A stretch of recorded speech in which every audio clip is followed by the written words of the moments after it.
बच्चों, स्वागत है आपका अपने YouTube चैनल क्वांटम लाइव में। तो बच्चों, आज का सेशन हम लोग का लेक्चर 3 होने वाला है। इससे पहले हम लोग लेक्चर 1 और लेक्चर 2 कंप्लीट कर चुके हैं, जिसमें लेक्चर 1 में हम लोग पढ़े थे सेट क्या होता है और उसका एग्जाम्पल करे थे। उसके बाद लेक्चर 2 में हम लोग पढ़े थे कि रिप्रेजेंटेशन ऑफ सेट को कितने तरह से रिप्रेजेंट किया जाता है, लिखा जाता है। ठीक है, तो आज के वीडियो में जो कि लेक्चर 3 है, इसमें सीखेंगे हम लोग टाइप्स ऑफ सेट के प्रकार, समुच्चय के प्रकार, सेट कितने प्रकार के होते हैं, इसके बारे में हम लोग डिस्कस करेंगे। ठीक है, तो पहला सेट देखते हैं यहाँ पर क्या है। टाइप्स ऑफ सेट का जो हम लोग पहला सेट देखने वाले हैं, टाइप्स ऑफ सेट में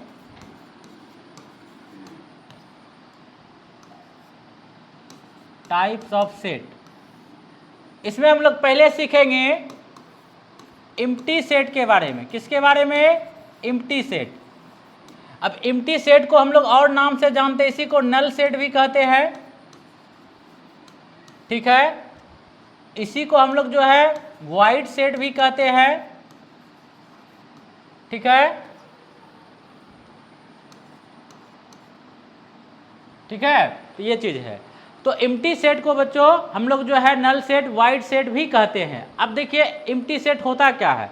यदि एम्प्टी का हम लोग एम्प्टी या एम्प्टी भी बोल सकते हैं इसको, इसका जो मीनिंग होता है, या हिंदी यदि बोले तो खाली होता है, रिक्त होता है। तो इससे क्या समझ में आता है कि कोई सेट है यदि उसमें एक भी एलिमेंट नहीं हो, है ना, बिल्कुल खाली खाली चल जाए, तो वैसे सेट को हम लोग कहेंगे एम्प्टी सेट।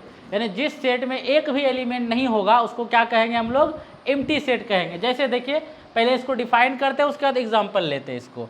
तो लिखेंगे यहाँ पर, if a set has no element at all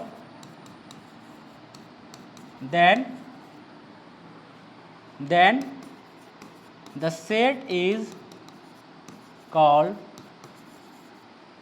an empty set।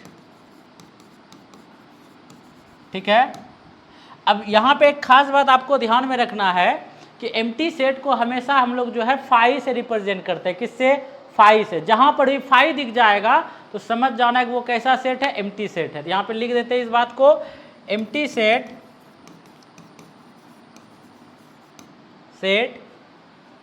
is always denoted by phi। ठीक है, गौर से देखिए। अब ये फाई जो है, फाई से हम लोग किसको? एम्प्टी सेट को रिप्रेजेंट करते हैं, डिनोट करते हैं। इसको यदि हम लोग रोस्टर फॉर्म में लिखेंगे, है ना, इन रोस्टर फॉर्म, ध्यान दीजिए, तो फाई को हम लोग लिखते हैं इस तरह से। ठीक है, रोस्टर फॉर्म में इस तरह से हम लोग एम्प्टी सेट को लिखेंगे। कैसे? देखिए, ये फाई सेट को रिप्रेजेंट कर रहा है और सेट कैसा? एम्प्टी है, तो इसमें एक भी एलिमेंट नहीं है। देखिए बिल्कुल खाली जा रहा है ना। तो जब खाली जाएगा, एक भी एलिमेंट नहीं होगा, तो वैसे सेट का नाम पड़ेगा एम्प्टी सेट। ठीक है, एग्जाम्पल लीजिए इसका। जैसे हम एग्जाम्पल ले रहे हैं यहाँ पे, फॉर एग्जाम्पल 1 नंबर में, ए x such that x is a natural number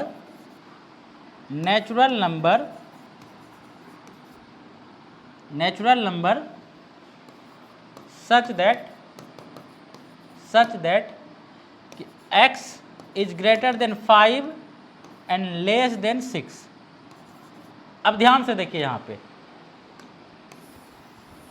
इसको आगे की ओर इस तरह से रहने दीजिए।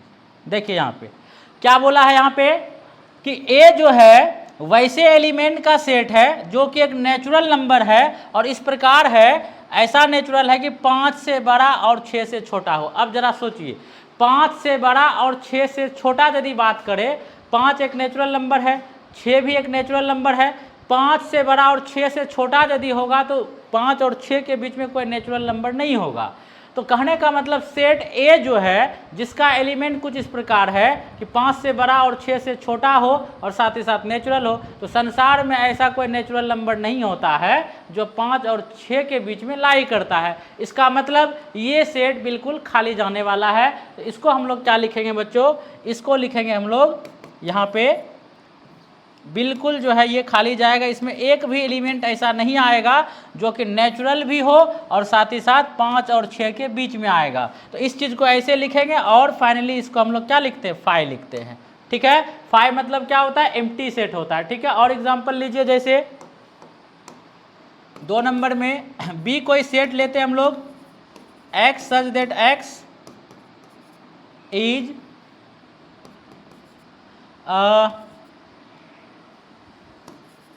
Real roots of the equation x square plus 1 equals to 0। ध्यान से देखिए, बी क्या है आपका, है ना, बी क्या है, वैसे एलिमेंट का सेट है जो कि रियल रूट है किसका, इस इक्वेशन का। अब ध्यान से देखिए, x square plus 1 equals to 0 जो ये क्वाड्रेटिक इक्वेशन है, x square plus 1 equals to 0 quadratic equation है, इसका 2 रूट होगा। ठीक है, अब 2 रूट होगा तो इसका रूट हम लोग चेक करते हैं। देखिए यहाँ पे इसका रूट हम लोग निकालते हैं, जैसे x square plus 1 equals to 0 है, तो यहाँ से क्या होगा, एक्स स्क्वायर इक्वल्स टू -1, तो यहाँ से क्या हो जाएगा, x equals to plus minus root under -1। तो आपको पता होना चाहिए ये प्लस माइनस आयोटा के इक्वल होता है। रूट अंडर -1 को हम लोग आयोटा से रिप्रेजेंट करते हैं जो कि ग्रीक लेटर है, ये इमेजिनरी नंबर के लिए जो है स्टैंड्स होता है। अब सवाल है यहाँ पे, ये इमेजिनरी हो गया, ठीक है, क्या हो गया, काल्पनिक हो गया, यानी ये रियल रूट हुआ नहीं। अब सुनिए यहाँ पे बी बोला था कि बी जो है वैसे एलिमेंट का सेट है, वैसे रियल रूट का सेट है जो इस इक्वेशन को सेटिस्फाई करे। तो भाई यहाँ पर एक भी रियल रूट नहीं है जो इस इक्वेशन को संतुष्ट करता हो। इसका मतलब बी में एक भी एलिमेंट नहीं होगा। क्यों? क्योंकि बी क्या था, तो बी जो है वैसे एलिमेंट का सेट था जो कि रियल भी हो और साथ ही साथ उस इक्वेशन को संतुष्ट भी करता हो।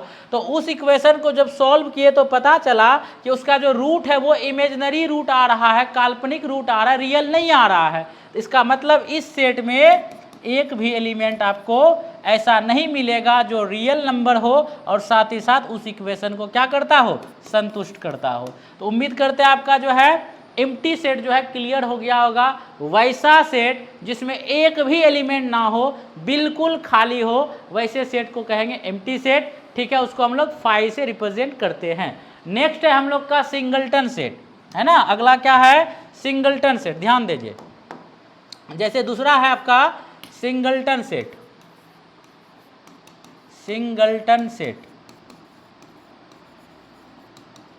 ठीक है। इसको हम लोग जो है एकल एकल समुच्चय इसको बोलेंगे। और इससे पहले वाला जो था इसका नामकरण आप कर सकते हैं, इसको हिंदी में बोलेंगे हम लोग जो है रिक्त समुच्चय। ठीक है, चलिए तो हम लोग देखते हैं बच्चों क्या सिंगलटन सेट क्या होता है। ध्यान दीजिएगा, सिंगलटन सेट नामे से स्पष्ट, एकल का मतलब एक होता है। एकल का मतलब क्या होता है, एक, है ना। तो सिंगलटन सेट यानी एकल समुच्चय किसको कहेंगे, जिस सेट में केवल और केवल एक ही एलिमेंट होगा उसको हम लोग कहेंगे सिंगलटन सेट। बहुत आसान है, नाम से ही स्पष्ट है। इसको लिखेंगे if a set has only one element if a set has only one element then the set is known as singleton set।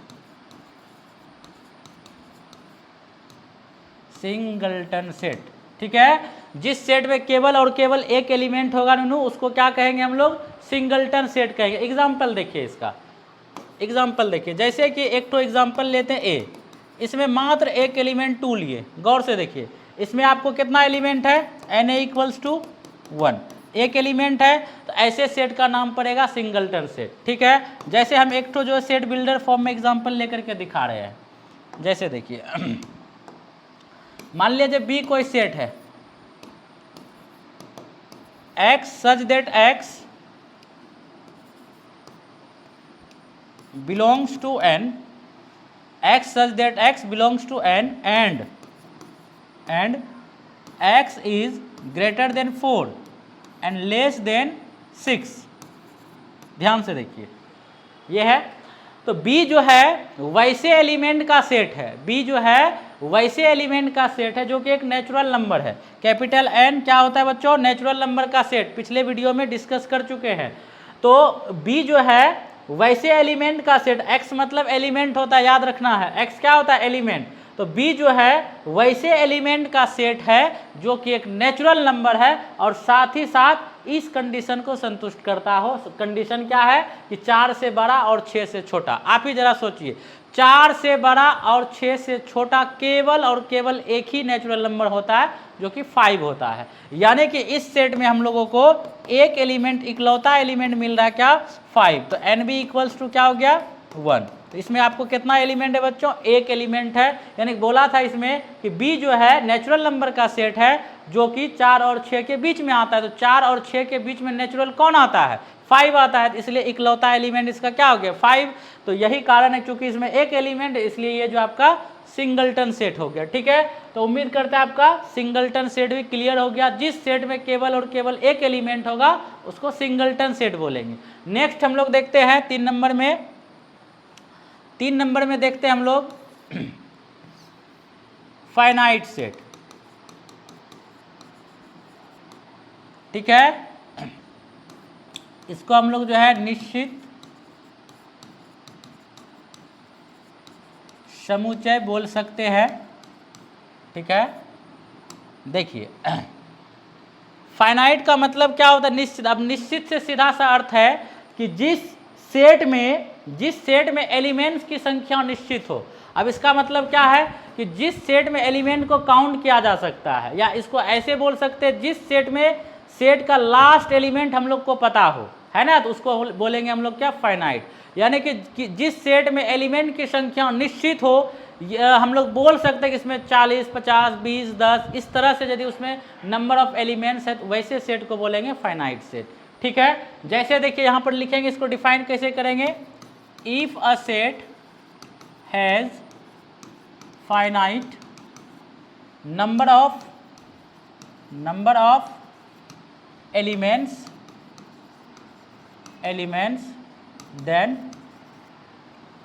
then the set is called a finite set। ठीक है, जैसे एग्जांपल में देखिए यहाँ पर 1 2 3 4 5। ठीक है, 1 2 3 4 5। तो आपको इसमें टोटल कितना जो है इसमें जो है आपको एलिमेंट दिख रहा है 5। तो हम लोग काउंट कर सकते हैं कि इसमें जो है एलिमेंट की संख्या क्या है? मतलब फाइनाइट है, काउंटेबल, आसानी से इसको काउंट कर सकते हैं। तो एन ए इक्वल्स टू इसमें क्या हो गया आपको? 5।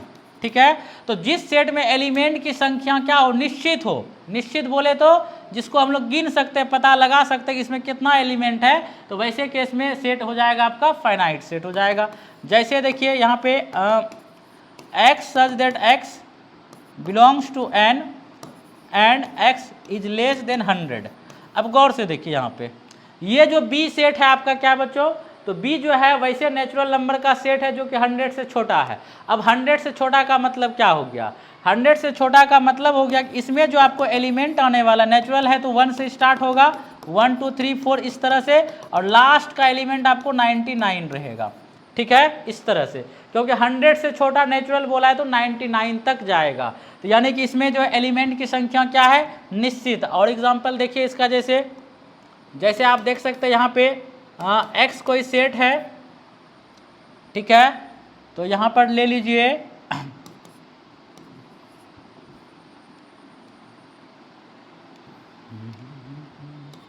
1 ले लेते हैं, फिर उसके बाद 4 ले लेते हैं, उसके बाद हम लोग ले लेते हैं 8, एक काम कीजिए 2 ले लीजिए, 2 ले लेते हैं, 2 4 8, फिर जो है 16 ले लेते हैं, फिर उसके बाद 32 ले लेते हैं, 64 ले लेते हैं, इस तरह से, उसके बाद 128 ले लेते हैं यहाँ तक, ठीक है, या फिर लास्ट में इस तरह से ले लेते हैं, चलिए 1024 तक ले लिए, ठीक है, ये चीज़ है।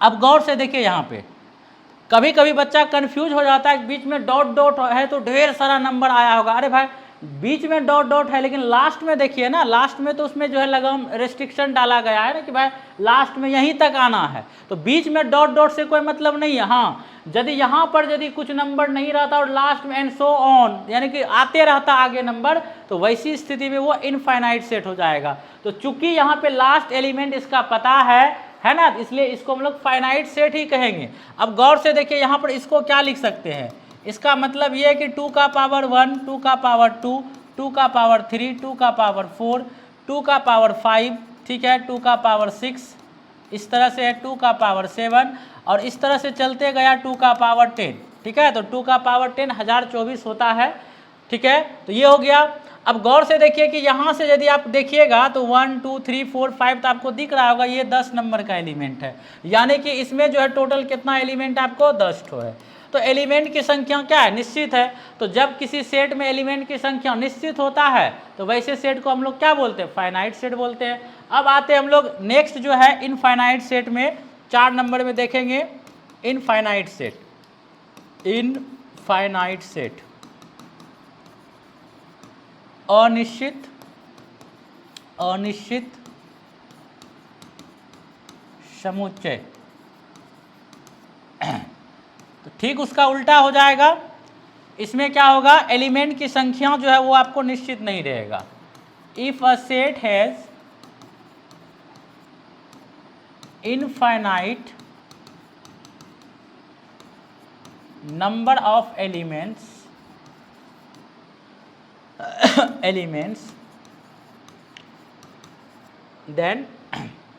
then the set is said to be an infinite set। Infinite set, ठीक है। तो जिसमें एलिमेंट की संख्या क्या रहेगा बच्चों, अनिश्चित रहेगा, पता ही ना हो कि इसमें कितना एलिमेंट है, तो वैसी स्थिति में हम लोग सेट को क्या कहेंगे, इनफाइनाइट सेट कहेंगे, ठीक है। एग्जाम्पल से देखिए, जैसे मान लिया जाए यहाँ पर 2 4 6 8, ठीक है, इस तरह से आ रहा है। तो गौर से देखिए यहाँ पे डॉट डॉट डॉट डॉट का मतलब ये हो गया कि आगे बहुत सारा नंबर आते जाएगा, कहाँ तक जाएगा इसकी कोई गारंटी नहीं है। तो ऐसी स्थिति में हम लोग इसको कहेंगे इनफाइनाइट सेट, जिसमें डॉट डॉट डॉट कुछ एलिमेंट के बाद डॉट डॉट डॉट लग जाए, तो वैसी स्थिति में वो हो जाएगा इनफाइनाइट सेट, ठीक है। जैसे और देखिए, मान लिया जाए यहाँ पर ऐसा है कि x such that x belongs to r। देखिए तो b क्या है, रियल नंबर का सेट है। अब रियल नंबर तो दुनिया में अनगिनत होता है, इसलिए ये भी क्या हो जाएगा, इनफाइनाइट सेट। उसके बाद जैसे p कोई सेट है, ठीक है, x such that x is a circle passing through the origin. ध्यान से देखिए क्या लिखा हुआ है, P जो है वैसे सर्कल का सेट है, बढ़िया समझिए, P जो है वैसे सर्कल का सेट है बच्चों जो ओरिजिन से पास कर रहा है। अब ध्यान देने वाली बात यहाँ है कि ओरिजिन से होकर के कितना सर्कल पास कर सकता है। जैसे हम डायग्राम से बना रहे हैं, देखिए जैसे कि ये आपका x एक्सिस है और ये y एक्सिस है, यहाँ पे आपका ओरिजिन है, ठीक है। तो ओरिजिन से देखिए पास जो है कितना सर्कल कर सकता है, ये देखिए यहाँ पे इस तरह से, ठीक है, इधर से भी कर सकता है, इस तरह से भी कर सकता है, ठीक है। तो मेरे कहने का मतलब ये है कि ओरिजिन से आपको जो है अनगिनत सर्कल जो है पास कर सकता है, इसलिए ओरिजिन से पास करने वाले तमाम सर्कल के सेट को हम लोग क्या कहेंगे बच्चों, इनफाइनाइट सेट कहेंगे, क्योंकि इसमें इनफाइनाइट नंबर ऑफ सर्कल्स होगा जो कि ओरिजिन से पास कर सकता है, ठीक है। उसके बाद एक एग्जांपल और ले लीजिए, जैसे 4 नंबर में ले लेते हैं, सपोज कि B कोई आपका सेट है, किसका है, तो x such that x is a straight line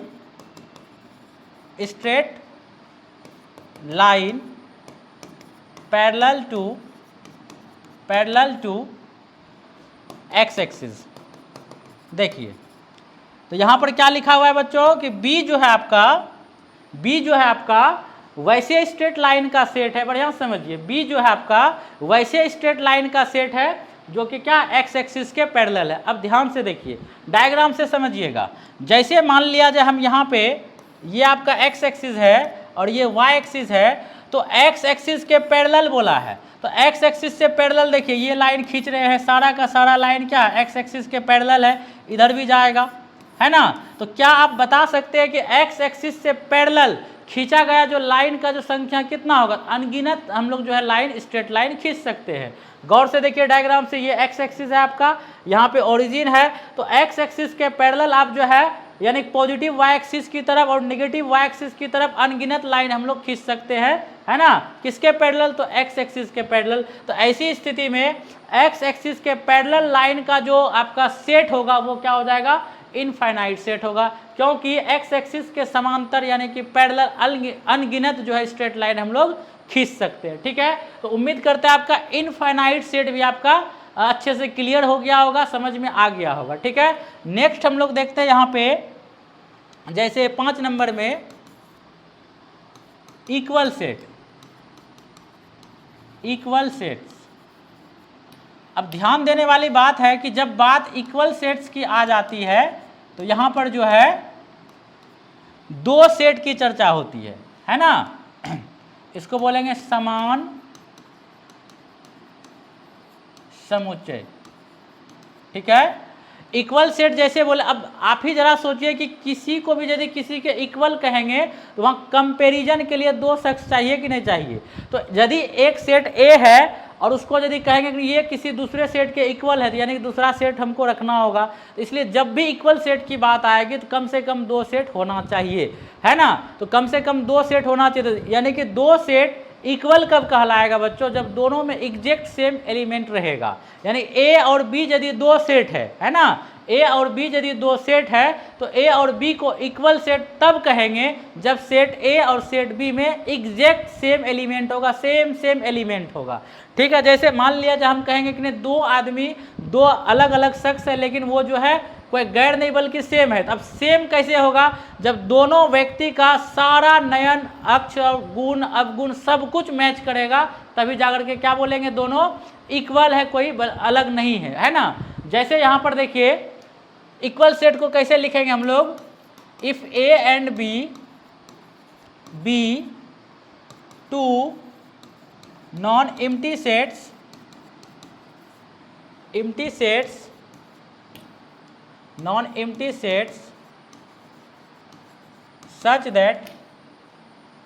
such that if A and B be 2 non-empty sets such that A and B have exactly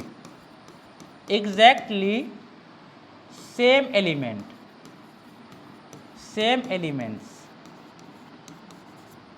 ठीक है, same elements, then sets A and B are called equal sets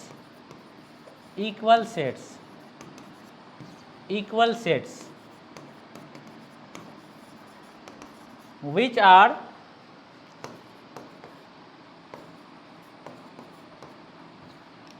are denoted as A equals to B। चलिए ध्यान से देखिए, यहाँ पे समझिए, कहता है यदि A और B 2 क्या हो? Non empty set. Non empty set का मतलब ये हो गया कि ये एम्प्टी नहीं होना चाहिए। अब यदि 2 सेट एम्प्टी हो जाएगा तो ऐसे ही जो है आपका इक्वल हो जाएगा, क्योंकि ए में भी कुछ नहीं है, बी में भी कुछ नहीं है, तो दोनों का दोनों क्या हो जाएगा? एम्प्टी हो जाएगा, तो कंपैरिजन तो बनता ही नहीं है। ठीक है, तो इसलिए यहाँ पर ए और बी 2 ऐसा सेट होना चाहिए जो कि नॉन एम्प्टी हो, अर्थात उसमें कम से कम एक ना एक एलिमेंट होना चाहिए, है ना, जो कि खाली ना हो। तो यदि ए और बी दो नॉन एम्प्टी सेट्स हो और इस प्रकार हो, सच दैट मतलब इस प्रकार ए और बी दो नॉन एम्प्टी सेट इस प्रकार हो कि ए और बी क्या करता हो, एग्जैक्ट सेम एलिमेंट को रखता हो, है ना। यहाँ पे लिखा हुआ है A and B have exactly same elements, A और बी में एग्जैक्ट सेम एलिमेंट हो, तब सेट ए और बी को क्या कहा जाएगा, इक्वल सेट्स कहा जाएगा, जिसको कि हम लोग डिनोट करेंगे ए इक्वल टू बी लिख करके, ठीक है। जैसे कि एग्जांपल से समझिए यहाँ पे ए और बी इक्वल कब होगा। जैसे देखिए, मान लिया जाए ए का एलिमेंट है, गौर से देखिए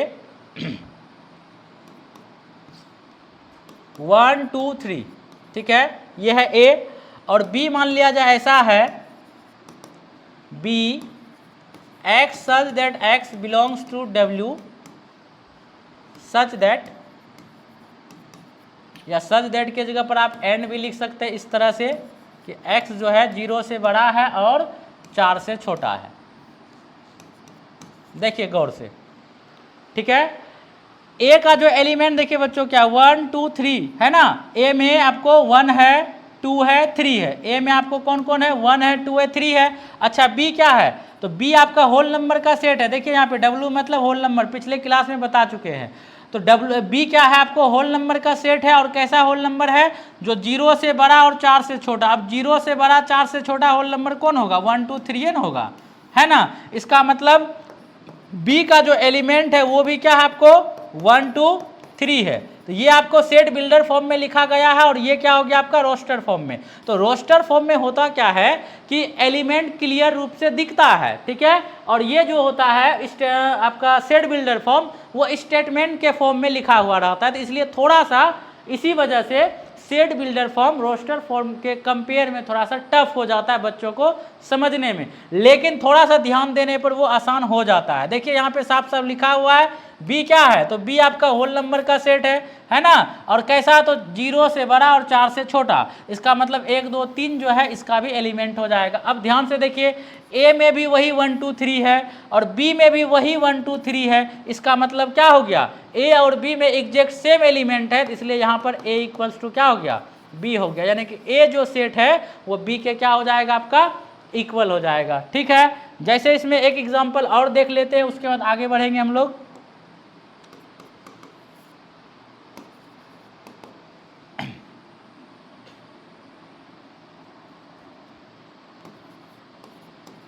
जैसे b लेते हैं हम लोग जिसका एलिमेंट है 2, ठीक है। उसके बाद एक सेट लेते हैं c, वो लेते हैं x such that x is a prime number, is an even prime number, even prime number, ठीक है, ध्यान दीजिए। b क्या है बच्चों, देखिए b का जो एलिमेंट है वो क्या है 2 है, साफ साफ दिख रहा है आपको कि b का जो है b आपका सिंगलटन सेट हो जा रहा है जिसका एकमात्र एलिमेंट 2 है।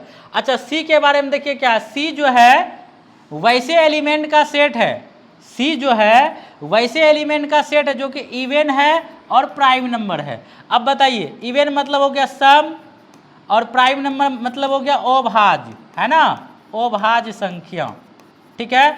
तो सम भी हो और अभाज्य भी हो, संसार में केवल 2 ही एक ऐसा नंबर है जो बेचारा सम भी होता है और अभाज्य भी होता है। बाकी दुनिया में 2 को छोड़कर जितनी भी अभाज्य संख्याएं होती है सब का सब वो विषम संख्या होती है, केवल और केवल 2 को छोड़ करके। इसलिए सी का जो एलिमेंट है बच्चों वो केवल और केवल क्या हो जाएगा 2, क्योंकि 2 जो है क्या है, इस पर 2 चीज लागू होता है, एक तो ये बेचारा सम है और दूसरा क्या, ये अभाज्य संख्या है। तो वही बोला था कि सी जो है इवन प्राइम नंबर का सेट है, इसलिए इसका जो एलिमेंट होगा केवल 2 हो जाएगा। अब ध्यान से देखिए बी जो सेट है उसमें भी केवल और केवल 2 है, सी में भी देखिए केवल और केवल 2 है। इसका मतलब बी और सी में क्या हो रहा है, एग्जैक्ट सेम एलिमेंट है, इसलिए बी और सी क्या हो गया आपका इक्वल सेट हो गया, ठीक है, इक्वल सेट हो गया। अब आगे हम लोग बात करते हैं आज का लास्ट जो है सेट जिसका नाम है इक्विवेलेंट सेट। तो देखिए हम लोग लिखेंगे इक्विवेलेंट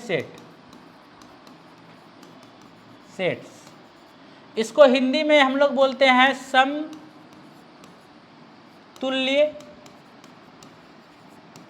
समुच्चय,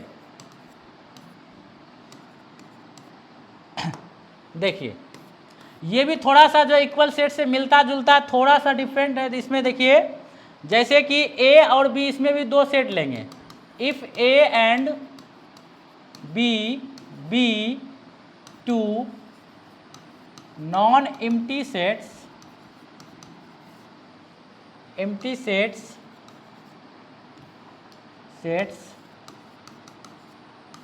such that n A equals to n B. ये और आसान है, देखिए n A equals to n B, then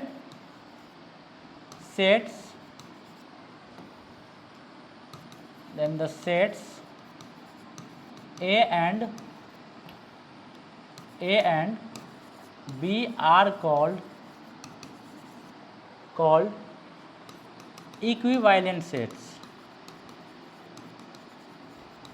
देखिए समझिए यहाँ पे कहता है कि यदि ए और बी, ठीक है, यदि ए और बी दो नॉन एम्प्टी सेट्स इस प्रकार हो कि ए में एलिमेंट की संख्या बराबर हो जाए बी में एलिमेंट की संख्या, यानी कि ए और बी दो सेट ऐसा हो कि दोनों में नंबर ऑफ एलिमेंट्स इक्वल हो जाए, दोनों में एलिमेंट की संख्या इक्वल हो जाए, तो ऐसी स्थिति में दोनों सेट को हम लोग क्या कहेंगे? इक्विवेलेंट सेट कहेंगे। जैसे देखिए यहाँ पर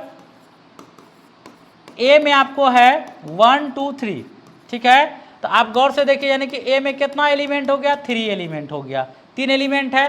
फिर बी कोई दूसरा सेट लेते हैं 2 4 6, देखिए इसमें भी कितना एलिमेंट हो गया? 3 एलिमेंट, यानी एन बी इक्वल्स टू कितना हो गया?